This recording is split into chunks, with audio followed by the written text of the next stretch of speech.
Magkano ang babayarin ko, bata? Ito'y walang bayad. Para lang dito, ang tong nasa larawan, sabihin salamat. Tandaan mo, dapat sincere ka. Salamat, salamat. Maraming salamat po talaga. Salamat, salamat. Mga miyembro ng pamilya, kapatid, number 1, ayaw kong gawin ngayon. Carnival na naman? Ang kailangan mo lang ngayon ay magpasalamat sa larawang ito. Magpasalamat ng taos puso.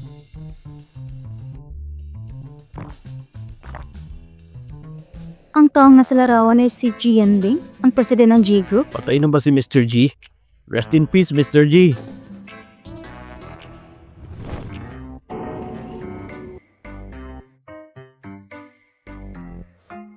Mr. G, may sakit ka ba? Gusto mo bang pumunta sa ospital?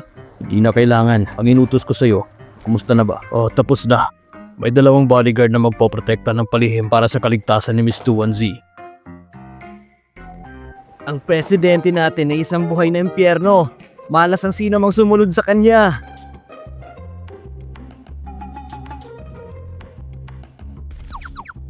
Anong nangyari sa iyo? May buhangin ba sa mata ko?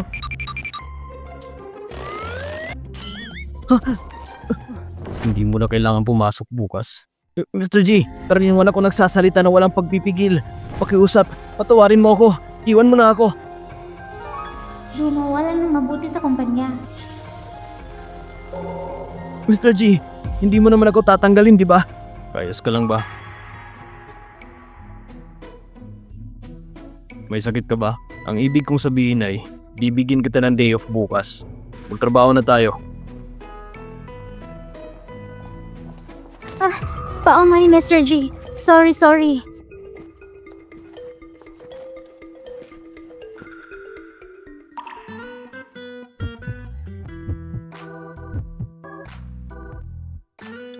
Mag-iingat ka. Nakita ko kung gaano kayo nagsusumikap. Bibilihan ko kayo ng kape. Hindi ako nanaginip ngayon na. Binago ni Mr. G ang kanyang ugali. Oo, mahirap na parusahan. Mag-impake na sila at aalis. Sobrang gwapo ni Mr. G. Idinaklara ko gusto kong maging loyal na fangirl sa kanya. Wala akong pakialam kung sino ka. Bumaba ka agad sa pagka-presidente. Narinig ko ng munting master na ito, napakatumpak na pagsasabi ng kapalaran at wala pang bayad. Ang munting master na ito ay medyo kakaibang kahilingan. Ang taong kailangan magpapahula ng kapalaran ay kailangan magpasalamat sa photo frame na iyon. Ilagay mo itong papel na anting-anting sa ilalim ng unan. Pagkatapos ng 24 na oras, magigising ang anak mo. Si GNB ng lalaking yun ah. Patay na ba siya? Ang susunod! Ikaw pala, ang munting pulube. Napakakulit mo talaga. Tumatakbo kung saan-saan. Ito ay scam. Ito ang teritoryo ng pamilya G namin. Umalis na kayo dito. Ayaw niyong umalis? Hayaan kita magkalkila. Ang sakit! Bitawan mo ako! Alam mo ba sino ako? Ayaw mo ba mabuhay? Naglakas loob kagawakan si Miss 21Z. Malapit nang magkaroon ng aksidente sa elevator. Iihi ka ng dugo pagpunta mo sa banyo. Ikaw maliit na bastardo! Ang lakas ng loob mong isumpa ako!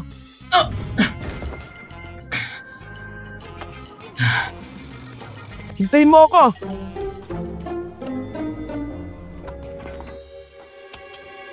Maliit na bata. Hintayin mo ako. Ikaw maliit na bata.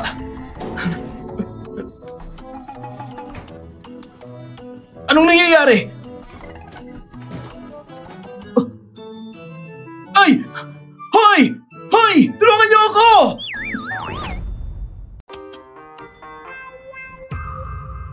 Miss G1, okay ka lang ba?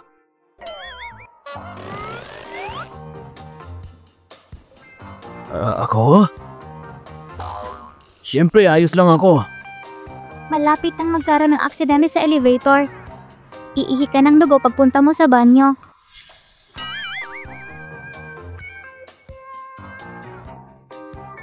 Damn it. Hindi naman talaga siya ganun katalino, di ba? Nagkataon lang.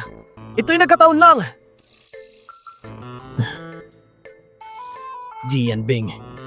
Patay ka na sa wakas. Ang G Group. Sa wakas ay akin na!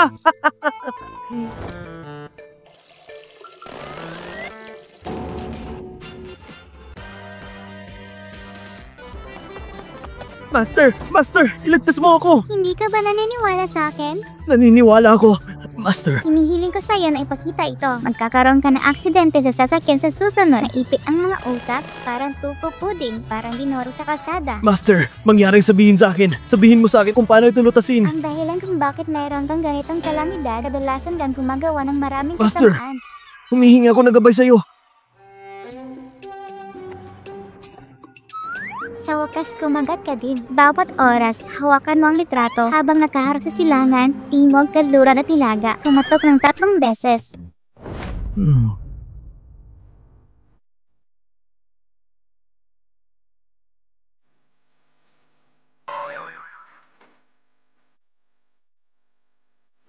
Kapatid, nagkamali ako. Nagkamali ako.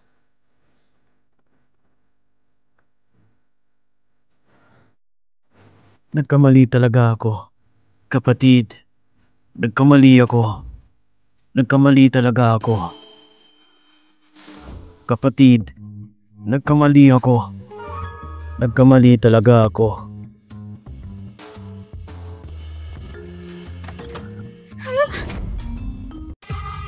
Anak, ano kinababaliwan mo? Anong nangyayari? Huwag mo ko pakialaman. Papatayin ako nito. Sino papatay sa'yo? Gumising ka! Gumising ka! Lumabas ka. Anak! JU1! JU1! Buksan mo ang pinto!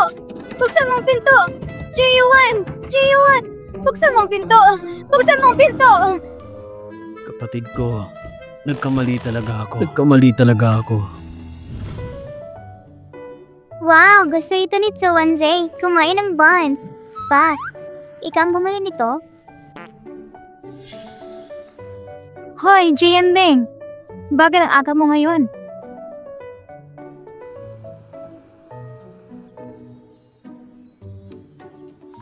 Binili ito ng kasambahay. Wow, Uncle Butter. Napakabuting mo kay Chuanze. Pa, kumain ka na rin. Salamat. Jian Bing, masyado kang maluho. Kumain ng caviar sa umaga? Papa, yung bun ko, mas masarap pa ito kaysa sa'yo. Yung itim na yan, mas masarap pa. Gusto mong tikman? Ayoko. Wow, 200 na naman nabawas. Lumabas ka ba para manghuhula? Hindi, hiniling ko sa isang taon na maging tapat para kay Papa. Ayos lang, kumain ka ng mabilis. Oo, pagkatapos na napunat. Ipagpatuloy ang pagsusuri. Hindi ko alam kung ano nangyayari kagabi. Nabali siya sa kwarto niya. Magkakatiya ka. Walang masama na hindi ko kayang gamutin.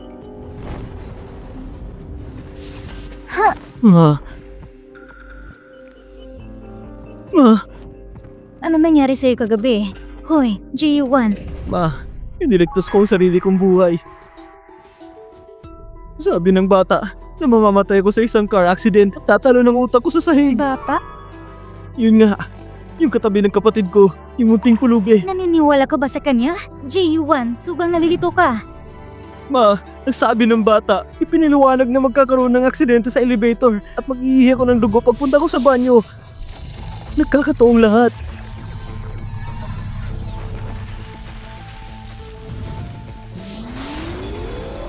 Natagpuan ko na. Ano yan? Malas na lindog. Pero kahapon, kinapa ko ang bulsa ko. Wala namang ganyang bagay dun. Itong mahiwagang anti-antik ng sekta ng Maoshan. Otomatikong magtatago sa iyo. Nagdudulot ng gulo ang masamang bituin na yun. Maglakas loob ng sakta nakin, GU1. Hindi ko siya bibitawan. Halos 5 taong gulang ng anak ko. Suray-suray pa rin habang naglalakad. Madalas na bumabagsak. Ang mukha ng munting kapatid, walang mali sa katawan. Ito lamang ay Ano yun? napahawak siya sa tali ng paa. Putulin mo na lang at magiging maayos na. Nasaan ang tali sa paa? Anong ginagawa mo? Hayaan mong maglakad ang maliit na kapatid sa harap. Tutulungan ko siyang putulin ang tali sa paa. Putulin ang trip rope. Naway maging maayos at mapayapa ang iyong buhay. Normal ang lakad ng anak ko ngayon.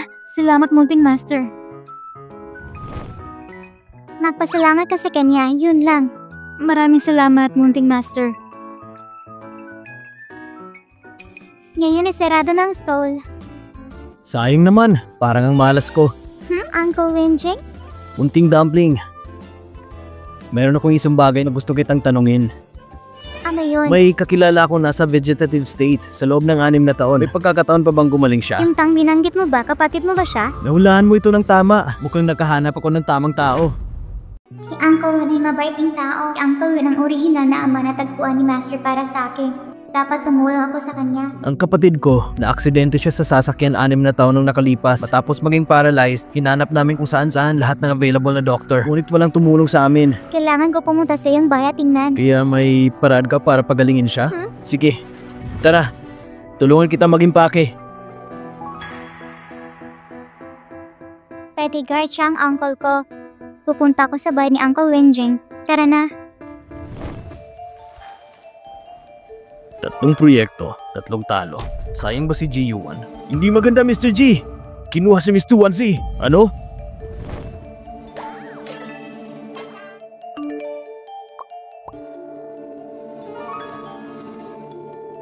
Wenjing! Bakit kinuha ni Wenjing si Tuanze? Hindi niya malalaman si Wenjing. Mr. G, maaga kayong dumating. Jian Bing, kuminakon ka! Nasaan ang anak ko? Ang iyong anak na babae nasa aking bahay. Anong nangyari? Miss mo ng anak ko? Ha? Anong ibig mong sabihin na miss ko ang anak mo? Anong pinagsasabi mo? Paano kayo naging magkaibigan ng ganito? Papa, mag-isa akong dumating. Hindi mo naintindihan si Uncle Wen. Bakit ka naman pumunta sa bahay niya? Bakit siya pumunta sa bahay ko?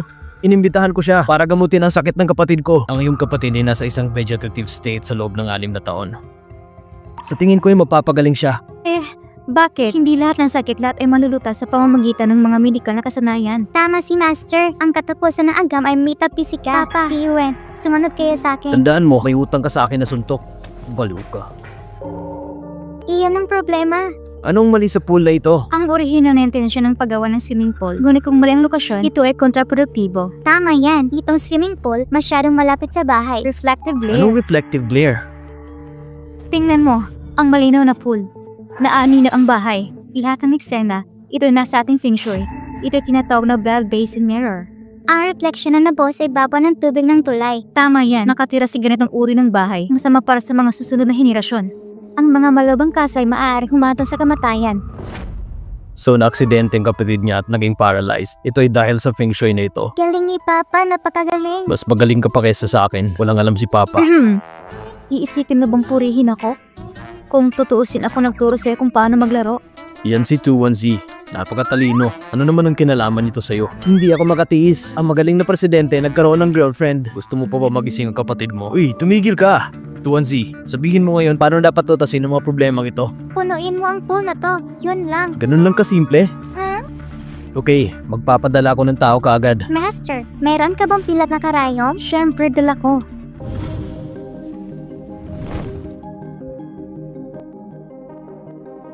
Gumagana ba talaga to? Kung ayaw mong maniwala, huwag mo kaming hayaang makinig sa'yo. Nagtatanong lang ako.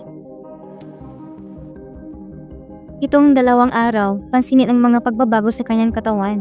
May tanong pa ako. Dito rin ako nakatira, pero bakit okay lang ako? Dahil si Uncle Wen ay isang mabuting tao. Nagdunit ng regular upang makagawa ng mabubuting gawa. Kung hindi, kailangan kitang pilin bilang ama ni... Kishi.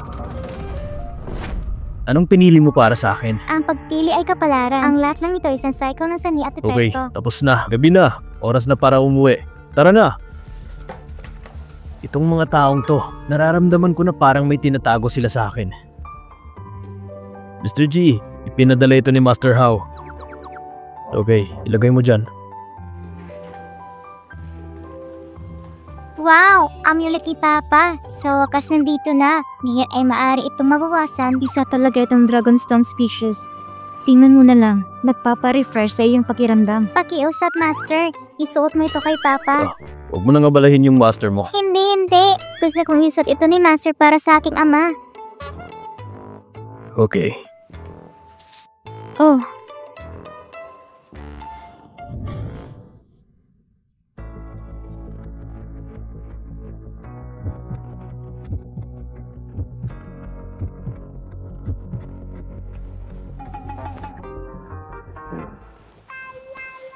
Master, bakit ang pula ng mukha mo?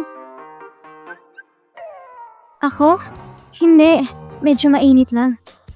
Pa, ang pula ng mukha mo. Hindi, mainit lang talaga ngayon. Kakilakilabot talagang pag-ibig ng matatanda. Master, kung gusto mo si Papa, sabihin mo lang. Gusto mo si Master, matapang na ituloy. Kalokohan! Nagkasabay pa. Dumpling. Ito. Para sa'yo. Wow! Masyadong mahinang kapalaran ko. Hindi pinapayagan ang mga mahalagang bagay. Ang presyo ay 9.9 yuan. 9.9 yuan? Sa tingin ko ito higit sa 99,000. May resibo sa loob. Kung mura ang transaction price, hindi mahalaga. Iyan ay mahusay. Salamat, Papa. Hating gabi na. Gusto ko ng maligot na tulog. Teka.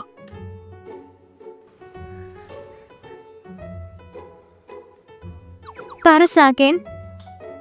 Meron din ako. Huwag mong intindihin. Ito ang mga scrap. Sayang naman kung itapon ko. Ang tigas talaga ng ulo ni Papa. Halatang magdanos ng kamay ni Master. Bakit? Mawawalan pamilyang itong maya-maya kung wala ako. Magpahinga ka ng maaga.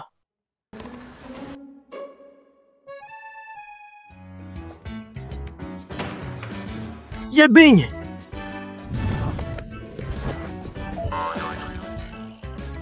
Meron akong magandang balita para sa'yo. Nagising na si Kuya. Tuwang-tuwa ang mga magulang ko. Mag-aapunan daw mamaya ang pamilya para magpasalamat sa'yo. Gising ng kapatid mo. Hindi ba inasaan yun? Salamat kay 2-1Z. Mong tingnan kung sino ang gumawa. Anak ko. Anak ko. Sa iyong anak. Hindi talaga kita naiintindihan. Niligtas mo ba ang buong kalawakan sa iyong nakaraang buhay? Napakaswerte mo, nagkaroon ka ng napakabuting anak. Gusto ko talaga si 2-1Z. Gusto ko siyang ampunin bilang inaanak ko. Hindi pwede.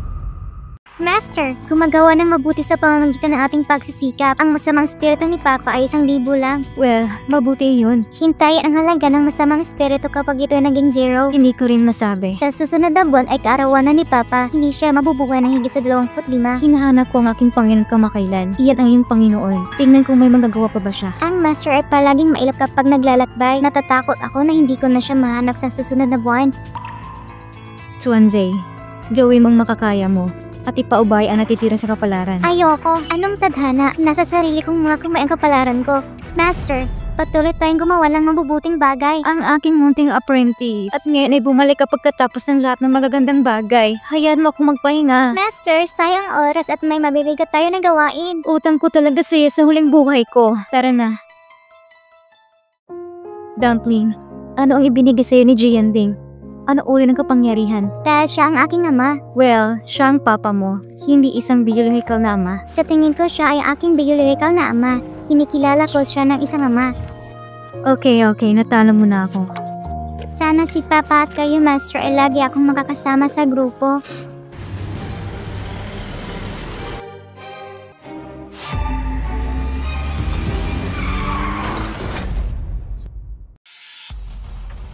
Anong nangyayari? Paano ko nararamdaman ang masamang espiritu sa aking katawan? Walang kontrol. Miss Chi! Si Miss Kiao at Miss 2-1Z may nangyari sa kanila!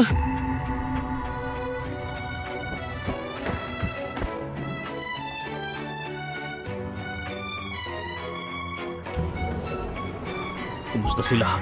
Si Miss Kiao, pansamantala wala sa sitwasyon ng isang tama lang sa ulo. Ngayon nasa koma. Paanong bata? Si Miss 2-1Z, natatakot ako. Kailangan natin ng mga binte. Ano ang kailangan? Kailangan ng amputation. Sabihin mo ulit. Mr. G, pumirma ka agad. Kung hindi ka pipirma, natatakot ako na huli na ang lahat. Pakiligtas mo sila para sa akin. Dapat kong iligtas ang mga binti ng aking mga anak. Naintindihan mo ba? Okay, susubukan namin ng aming makakaya.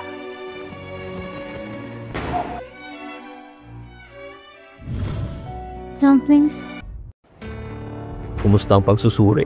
Ang driver ay lasing sa pagmamaneho. Pagmamaneho ng lasing, what a coincidence. Ipagpatuloy ang pagsusuri. Yes, sir. Naglakas loob na saktan ako. Pagbabayaran mo to. Jianbing, gusto mong malaman sino ang nanakit sa kanila? Sa tingin mo, iisipin ko kung sino ang nanakit sa kanila. Huwag mo akong isipin. Hindi ako. Sasabihin ko sa'yo kung anong mas nakakabuti. Huwag mong hayaang malaman ko na ikaw yun. Pangako. Hindi mo pa ba naiisip? Hindi ibang taong nanakit sa kanila, kundi ikaw, Jianbing. Ikaw ay nakatadhana na maging isang malungkot na bituin. Si Shishet 2-1Z, kapag nakasama mo, ito'y nakatagdang maapektuhan. May lalakarin pa ako. Kung mabayad ka sa kanila, pabayaan mo na lang sila. Kumusta si Tuanze? Huh? Kung mabait ka sa kanila, pabayaan mo na lang sila. Jianding? Oh, anong problema? Tatawagin ko ang doktor. Hindi ako. Ang tinatanong ko, kumusta si Tuanze? Nasa intensive care pa rin siya. At ang mga binti niya ay naligtas na. Mabuti naman. Ang batang ito'y labis na nagdusa.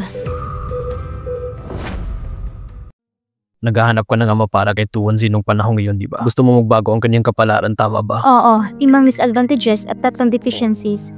Mga tao may malaking pagpapala upang protektahan ang kanyang kaligtasan at kagalingan. Kaya kung si Wenjin ang kanyang naging ama, magbabago niya ang kanyang buhay, tama ba? Ito ang kalooban ng Diyos. Matagal ko nang naisip. Siya ay may isang kalamidad na magiging sanhi ng kanyang kapansanan. Pero kahit gusto ko siyang ipadala, pupunta sa tabi ni Wenjin at maging isang babae, hinili ka niya. Tama si Lingran, sinaktan ko sila. Kapag manatili sa akin si Tuanze, laging may gulo. Hindi lahat ay kalooban ng Diyos. Tingnan mo, ito ang dream na binigay mo sa amin. Iniligtas tayo sa sakuna na ito. Hindi dahil sa akin, dinanas mo ang kalamidad na ito. Hindi. Kailangan mong paniwalaan ito.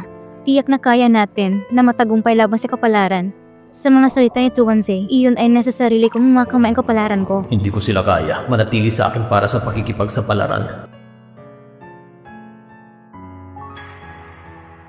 Kumusta sila? Nasa panganib sila. Gusto mo ba si Tuanze? Si Dumpling ay napaka-cute. Siyempre gusto ko siya. Unin mo siya talaga ng mabuti. Hindi ka rin nilalagnat. Anong kalokohan pinagsasabi mo? Sa katunayan, pinili ka ni Chichi para maging ama ni Tuanze. Sinundan ka niya. Mas mabuti na yun kaysa sundan niya ako. Ang ibig mong sabihin, ang talentadong bata ay dapat anak ko. Gusto mo ba? Wenjing, hayaan mong sabihin ko sa'yo kapag nalaman kong masama ang pakikitungo mo sa kanya, hindi kita bibitawan. Huwag kang mag-alala. Tratatuhin ko siya bilang isang biolekal na anak. Si Tuanze ay hindi magsusuot ng damit na sobrang mahal. Hindi siya makakakain ng maayos. Tandaan mo yan. Malinaw. Lalo na siyang mahilig kumain ng buns. Ang tagpi-tagpi niyang blouse, huwag mo siyang baguhin. Ibinigay ito ng kanyang master. Gustong gusto niya ito. Tandaan na umanap ka ng kama bago matulog. Isang mas matibay na unan. Okay? Tatandaan ko. Nasaan si Papa Master? 2 buwan na siyang hindi bumisita sa akin. Kahit na nakalabas na ako sa ospital. Ang papa mo nag-abot siya para sa isang bagay. Babalik ka agad siya. Oh. Tuanze, paano kung pumunta ka sa bahay ni Uncle Wen? Paano kung manatili ka ng ilang araw? Hindi, gusto ko si Papa. Simula ngayon, si Uncle Wen ang magiging papa mo, okay? Hindi, ayoko. Gusto kong sarili kong Papa. Papa! Papa! Papa! Papa! Papa!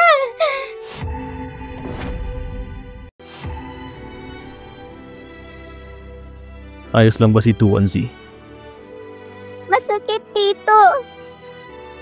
Bakit biglang ayaw mo na sa akin ngayon? Hindi ako yung ama. Siya ang iyong ama. Papa, binibiro mo ba ako? Tama? Hindi kita binibiro. Hindi ako naging ama mo. Ayoko rin sa mga bata. Ikaw sa harap ko, problema lang yung dinadala nito sa akin. Papa, nagpapanik ka na. Hindi ako naniniwala. Hindi mo na uulitin na lumitaw sa harap ko. Okay? Mamuhay ng maayos sa iyong ama. Papa! Iiwan mo ba talaga ako?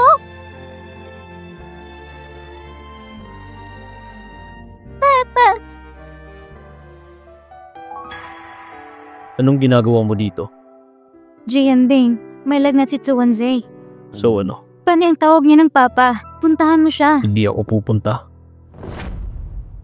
Jianding, alam kong hindi mo nakikilala si Tuanze bilang anak. Ito ay para sa kanyang kapakanan. Pero sa ngayon, hindi niya matanggap. Kailangan niyang tanggapin kahit hindi niya kayang tanggapin. Huwag ka nang bumalik dito. Bakit? Hindi maginhawa. Bakit hindi maginawa? Mahal, sinong dumating? Kapatid, nandito ka para batiin kami?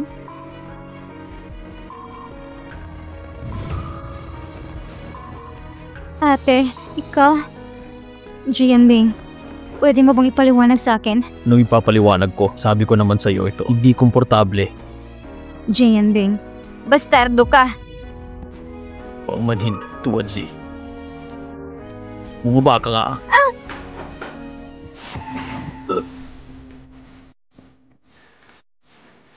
Okay ka lang? Nagkaroon ng kamalayan sa iyong pagkakailanlan. Umalis ka na dito pagkatapos mong umarte.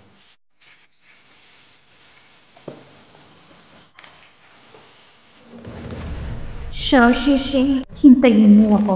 Kukunin ko lahat sa'yo. Master, may hindi maganda ba akong nagawa? Nanggalit sa akin si Papa. Hindi, Dumpling. Mabait ka. Pero, bakit biglang ayaw na ni Papa sa akin? Hindi niya ako gusto? Hindi ibig sabihin na ayaw na niya sa'yo. Ito ay... Sa totoo lang, nahulaan ko na. Natatakot siya na baka mapektuhan ako ng masamang espiritu. Pagkatapos ay makikilala mo si Wenjing bilang iyong ama? Hindi. Isang ama lang nakikilala ko. Hindi ka natatakot sa mga aksidente? Hindi ako natatakot. Okay, pagkatapos, labanan natin ang kapalaran. Huh? Master, bumalik ka! Shishi, paano mo ilalagaan ang aking munting alagad? Bakit siya nagkaganito? Paumanhin, Master. Hindi ko siya inalagaan ng mabuti. Master, huwag mo siyang sisihin. Ito ang kapalaran ko. Nagkaroon ng ganitong kilusan. Hindi mo ba alam kung paano ito lutasin? Aaminin ko na akong nasa maling ama. Ang kusa ay sadyang kusa. Sorry, Master. Gustong-gusto ko talaga itong Papa. Master, malalim ang iyong mga turo. Alam mo ba kung may paraan itong palayasin ang masasamang spirito at kamatayan? Ang masamang espiritu ay likas na madaling lutasin. Gumawa lang ng mas maraming kabutihan. Ito lang ay... Paano naman ang pagnanakaw ng kamatayan? Ang kamatayan ay lubang mapanganib. Natatakot ako na hindi ganon kadali. Master, dapat mag-isip ka ng paraan.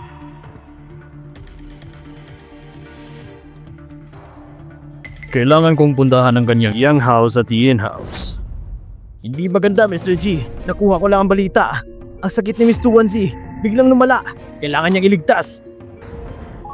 Papa, Ayos ka lang ba? hiniling ko sa'yo tulong na linangin ka. Niloloko mo ba ako? Hindi ito isang bagay na maaaring ibiro. Papa, since sobrang inaalala mo ako, huwag mo lang akong iwan. Okay? Hindi 2-1Z. Kung mananatili ka sa akin, masasaktan ka lang. Hindi. Gusto kong nasa tabi ang Papa ko. May naiintindihan ka ba? Bumalik ng aking amo. Magaling siya. Siguradong malulutas ang iyong problema. Chichi, ibalik mo na siya kay Wenjing. Jianbing, gano'n na lang ba kadali? Susuko ka na lang ba? Dapat gawin mo na lang para kay Tsuwanzay. Sige. Ito. Ikaw at ang kapatid ko. Niloko kita para lang mapalis ka palayo. Ngayon ko lang nalaman kung may susunod ka pa. Wala nang susunod.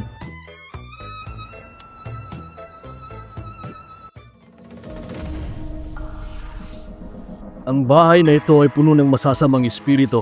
Ngunit ang epekto ay di makabuluan. Mag-set up ng baba formation para labanan. Sa pintuan, magdisenyo ng pader ng balkonahe. Ang masamang espiritu ay hindi maaaring sumugod. Gawin ang higit pang mabubuting gawa. Maghintay hanggang mawalang masamang espiritu sa iyo. Ang masamang espiritu sa bakuran ay walang dapat ikatakot.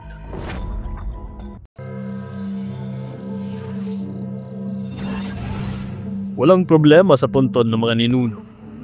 So anong problema? May bahay ka pa ba? May isang lumang bahay. Dalhin mo ako para makita.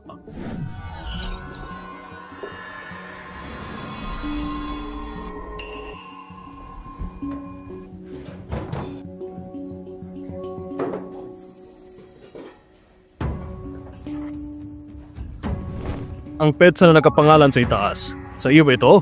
Malamang siguro.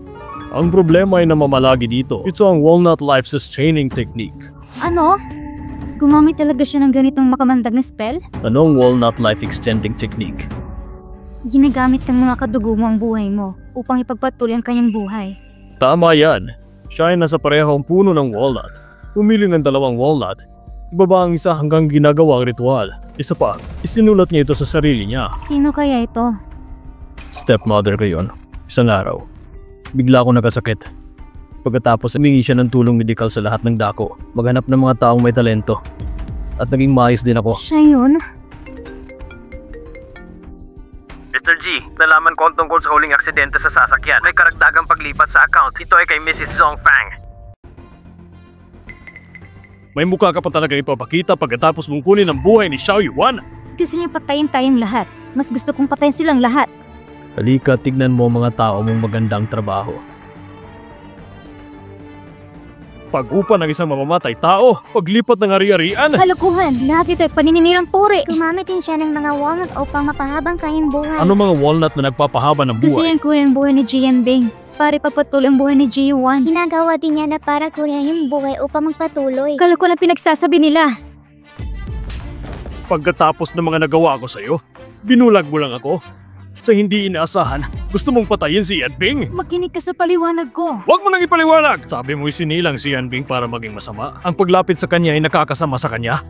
Papatayin siya nito, kaya sa tuwing tinatanong ko siya, magsasalita ng masama sa isa't isa. Kasalanan ng lahat ng ito. Hindi ko rin gagamitin ang trick na ito. Teka, makinig ka. Sa pulis ka na lang magpaliwanag. Security, tumawag ka ng pulis. Bitawan mo ko. Pagsisihan mo ito. Bitawan mo ko. Yanbing, patawarin mo ako sa nagawa kong kasalanan sa'yo. Inamin ni Lolo ang kanyang mga pagkakamali at itutuwid ang mga ito. Patatawarin ka ni Papa.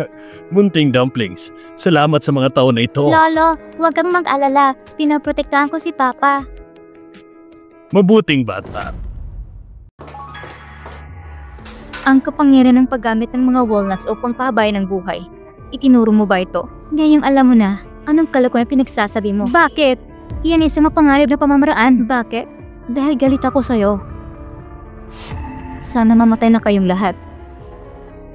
Ang aming orihinal na plano, walang pinagtahian. Hindi kita inaasahan na hindi mamamatay. Walang paraan upang mangkasik ng alitan. Hayaan mo maghiwalay tayo. Ate, bakit ka nagkakaganito? Bakit ako naging ganito? Ito ay dahil sa'yo. Hinayaan mo si Ouija na mapunta sa bilangguan. Wala ka ng pag-asa. Bagamat hindi ka maaaring parusahan ng batas, ngunit may mga panuntunan ng tao.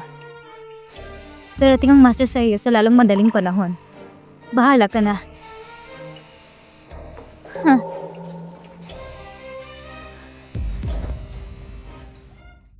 Paano ito harapin ni Master at Uncle? Matindi ba ang parusa? Ikaw, bakit ka nalulungkot? Master, nagsiselos ka. Ay, ako? Hindi ah. Bilisan mo, Papa. Habulin mo siya. Ang ibig kong sabihin ay, kung hindi mabigat ang parusa, gagawa ko ng aksyon. Gagawa ka ng aksyon? Para protektahan siya? Bitawan mo ako! Nagkamali ako. Bitawan mo ako! Nagkamali ako. Bitawan mo ako! Nagkamali ako. Bitawan mo ako! Bakit? Hindi ko talaga maintindihan ang mundo ng mga adult.